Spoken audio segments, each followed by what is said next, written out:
Qiraah asroh sendiri menurut pendapat yang asroh adalah qiraah selain qiraah asroh. Nah, ini kadang ana bocah-bocah sing sinau qiraah sab'ah terus lanjut qiraah asroh. Tapi setelah itu wis jarang yang mengkajinya. Paling yang mengkajinya adalah orang-orang yang memang aktif di bidang qiraah. Kayak Dr. Aiman Suwed. Itu sampai aku pernah nonton video neng YouTube itu qiraah itu bahkan kalau kita cari sampai 50 riwayat lebih dengan cara baca yang beda-beda. Tidak hanya 14 atau berapa, bahkan sampai 50-an lebih. Nek gelem dikaji. Tapi iku sat kabeh. Ya tapi jenenge wong ngono iku ya golek-golek mesti penelitian. Ternyata di luar qiraah asroh masih ada qiraah-qiraah yang lain bahkan mencapai 50 riwayat dengan cara baca yang beda-beda.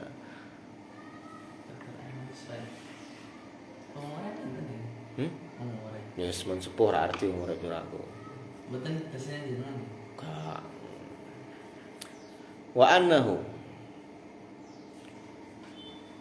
Wa annahu lan sak temene napa iku? Wa annahu lan sak temene syad. An lan sak temene syad yajri iku lumaku apa syad majrul ahadi kelawan lumakune khabar ahad. Jadi ya kayak khabar ahad satu iku. Makanya aku wis kondo ning awal lah masalah periwayatan Al-Qur'an itu secara teori sama dengan teori yang kita pelajari dalam mustalahul hadis. Iya, iku memang nek khabar ahad masih boleh kadang kan. Masih boleh kita riwayatkan, kemudian kita amalkan. Tapi kan dari sisi hujah dia juga lemah.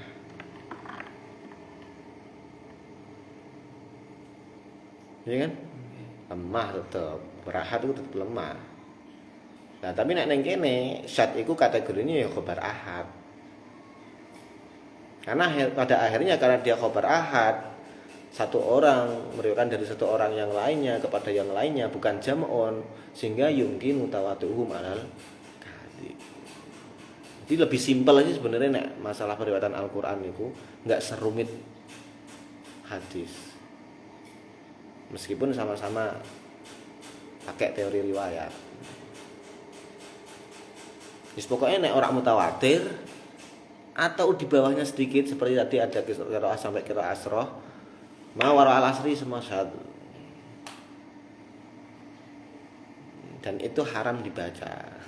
Jadi qiraah syad kan salah dan istimewa betul. Enggak boleh juga.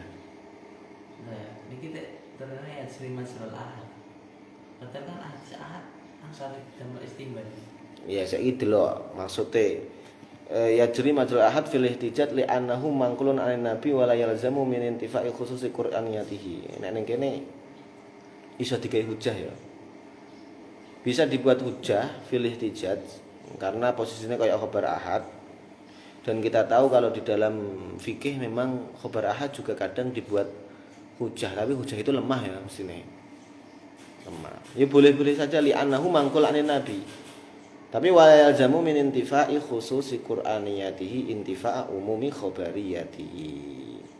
Tapi bukan berarti dari sisi Qur'aniyahnya tidak ada, tapi belum berarti keumuman khobarnya itu ngene maksudnya Gus.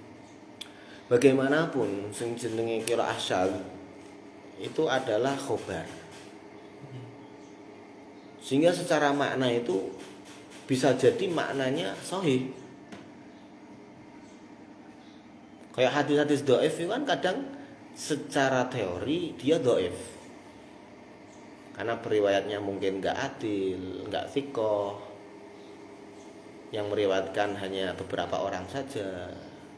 Dari segi kualitas keontentikannya memang rendah. Tapi dari segi maknanya kan kadang kuat, benar. Mungkin dari ada hadis-hadis yang lain yang mungkin senada atau semakna dengan hadis tersebut. Tapi dengan redaksi yang beda. Dan itu yang sana pun redaksinya bagus, kemudian valid, perawinya juga thiqah adil.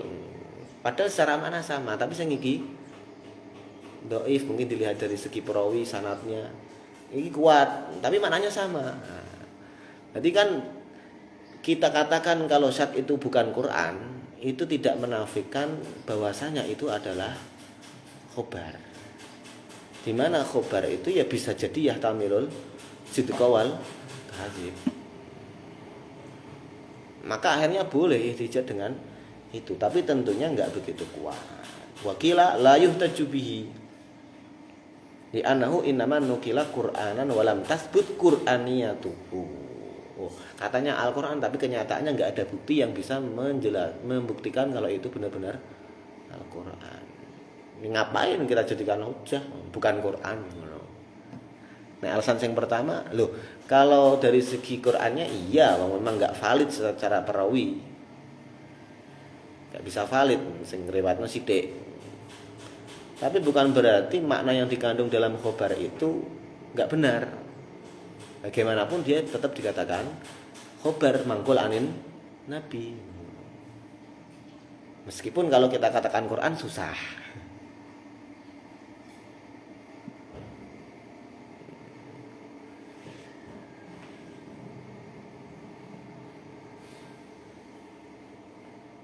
Yuk.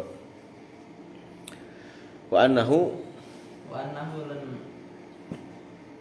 sak temene kelakuan laya juzu ora wenang urut cuma apa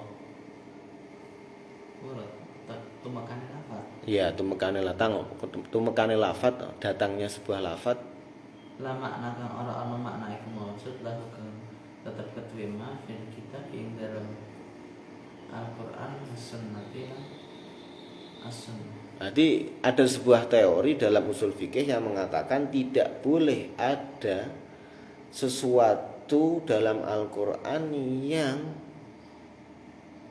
tanpa makna.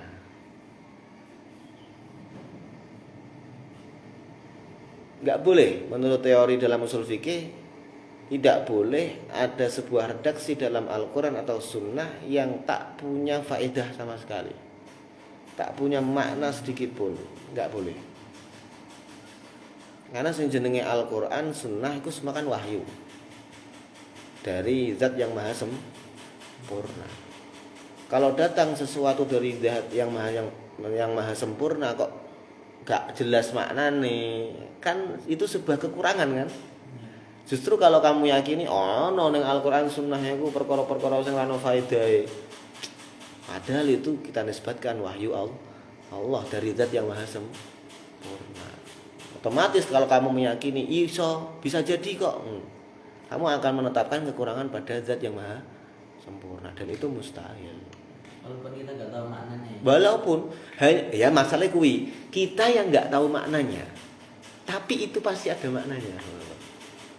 Makanya seringkali Gus Baha itu nek membahas tentang awail suar kayak Hamim, Toha, Alif Lam Mim. Meskipun Imam Suyuti itu sering wallahu a'lamu bimuradi, tapi apakah itu enggak punya faedah? Apakah enggak punya makna? Pasti punya makna. Hanya saja akal manusia yang enggak bisa menjangkau makna itu. Terbatas akal manusia. Nah, meskipun akhirnya Gus Baha pun mengatakan kok surat Toha ya sing dimaksud ya Muhammad. Melihat konteksnya, redaksinya itu setelah itu demikian. Yasin itu sing dimaksud sapa ngono. Wal Qur'anul Hakim innaka. Itu kalau lihat konteksnya Yasin sing dimaksud ya iki ngono.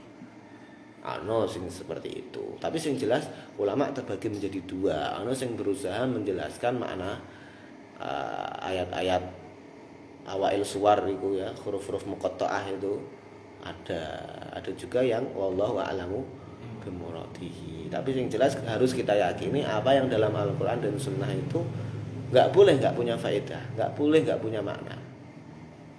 Karena kalau kita yakini hal itu berarti kita meyakini munculnya sebuah kekurangan pada Zat yang maha sempurna dan itu mustahil. Pasti ada maknanya. Cuma kita yang nggak tahu. Yang keterbatasan itu kita, bukan kalamullahnya, bukan wahyu Allahnya. Wala ma la yu'na bihi ghairu dhahirihi. Wala malan bayu. Tumekane Malan ora temakane lafaz ya yitna kang la yu'na kang ora iki enten lane ning kitab iki ana lane kok. Harusnya yu'na ya. Sekus. Iki kitab cetakan cek yang ini iki.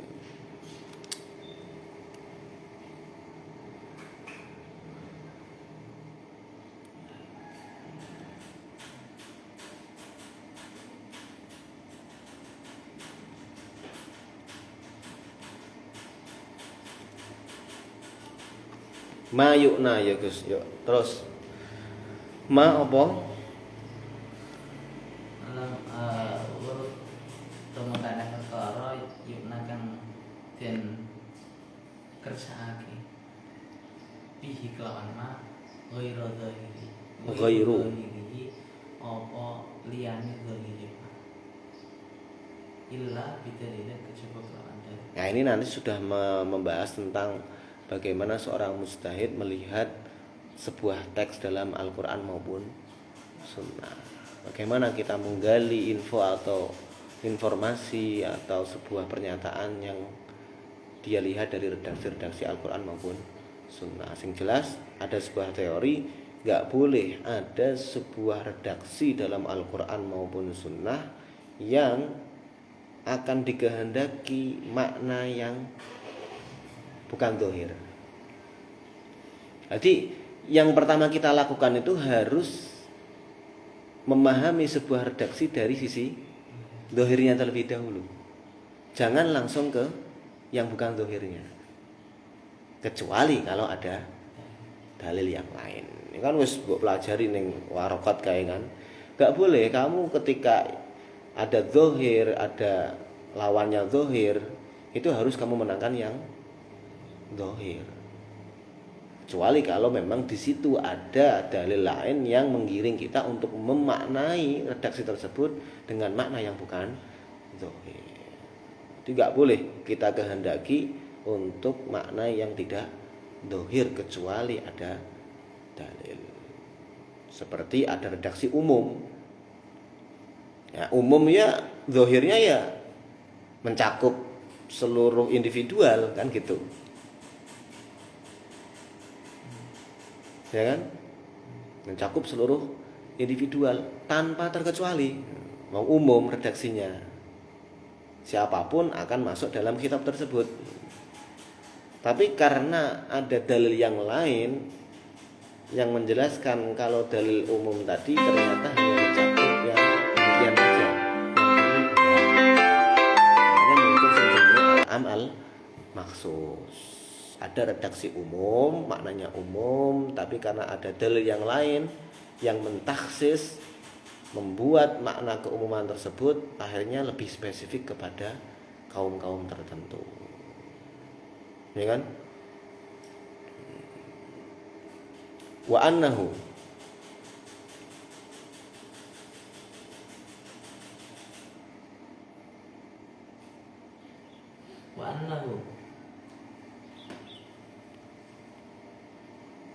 Wa'ana belum saat temennya kelakuan la yabqa iku ora tetep mujmalan apa kalam mujmal ijmal.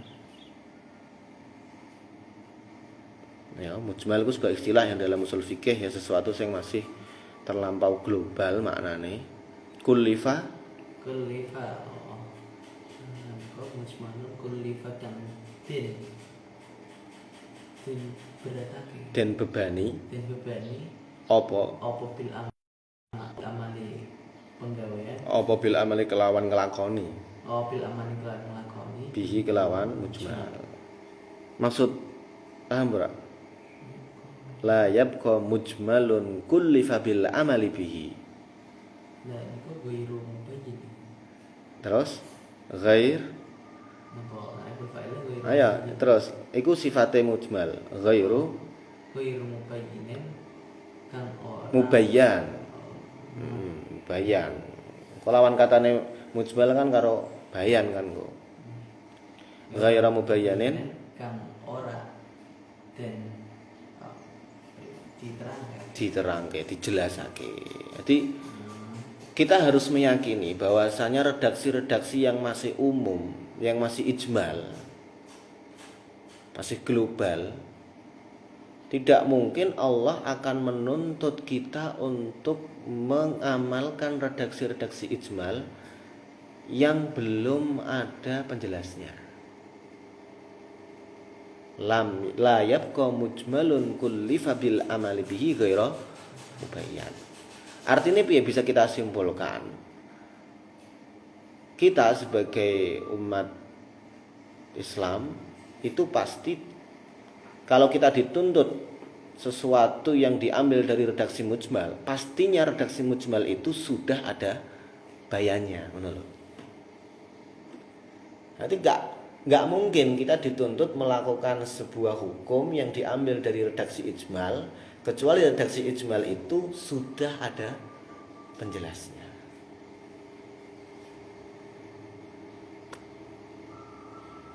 Artinya kamu nggak mungkin dituntut untuk melakukan sesuatu hal, suatu hukum yang masih diambil dari redaksi yang mujmal belum ada penjelasannya. Pasti sudah ada penjelasnya. Baru kamu dituntut untuk melakukan hal itu. Nek ning kene dijelasno bagian ala ijmalihi bi alam yatadih al muradu minhu ila wafatihi sallallahu alaihi wasallam lil hajati ila bayanihi hadaran minat taklif bima la yutaq. Jadi enggak mungkin seorang muslim ini dituntut untuk melakukan sebuah hukum yang diambil dari redaksi yang masih umum. Enggak mungkin. Kalau andaikan dia dituntut sebuah hukum dari redaksi umum, tentunya redaksi umum itu, redaksi ijmal itu sudah ada penjelasnya, sudah ada bayannya. Ya, enggak mungkin kita dituntut dari sesuatu, dituntut sebuah hukum dari dalil-dalil yang masih belum jelas maksudnya.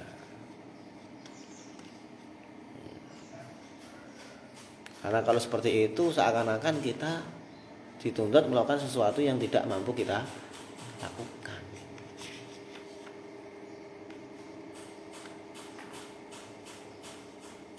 Terus wa annal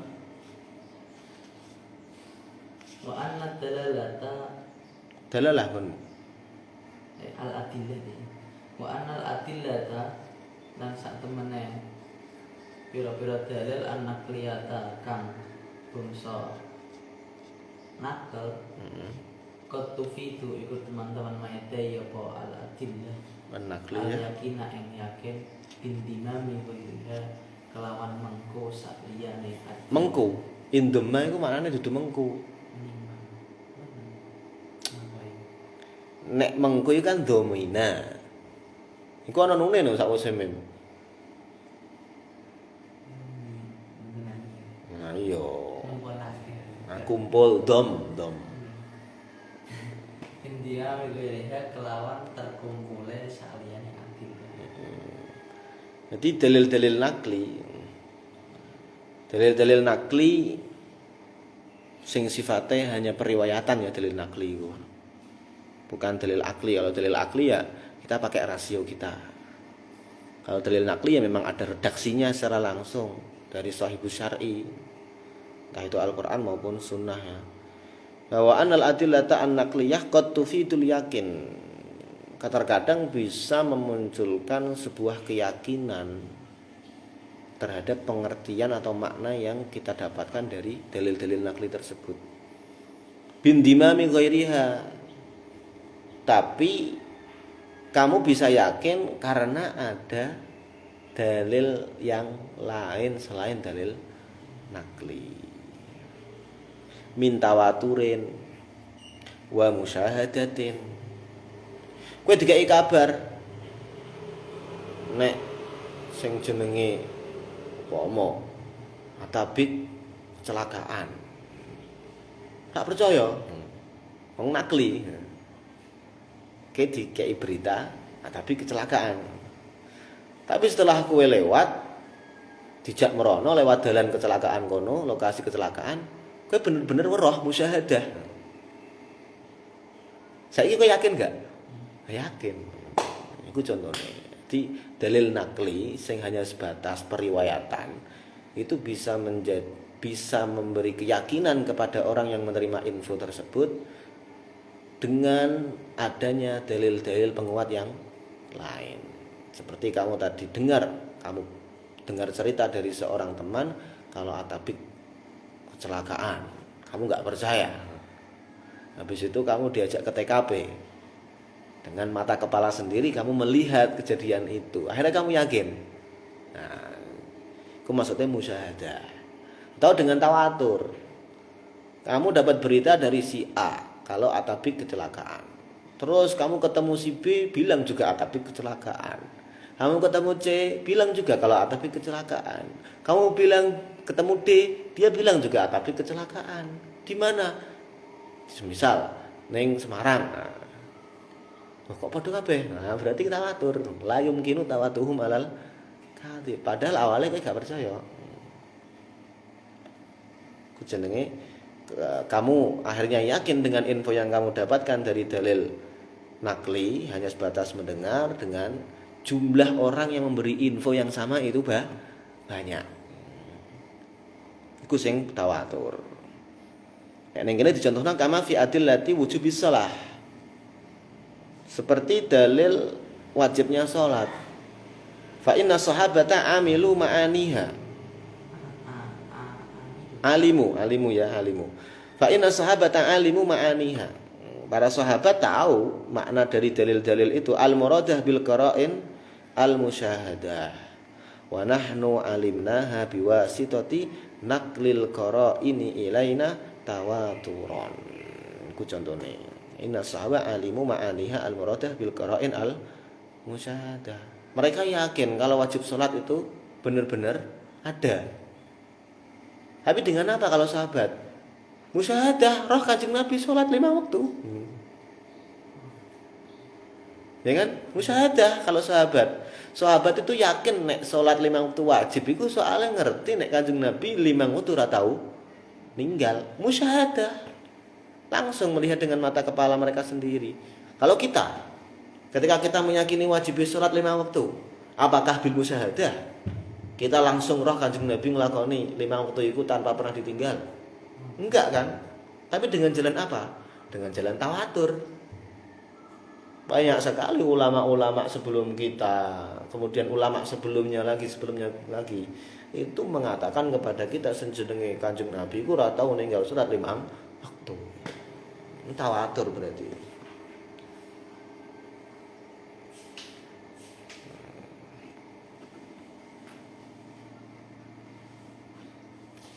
Wis ta neh.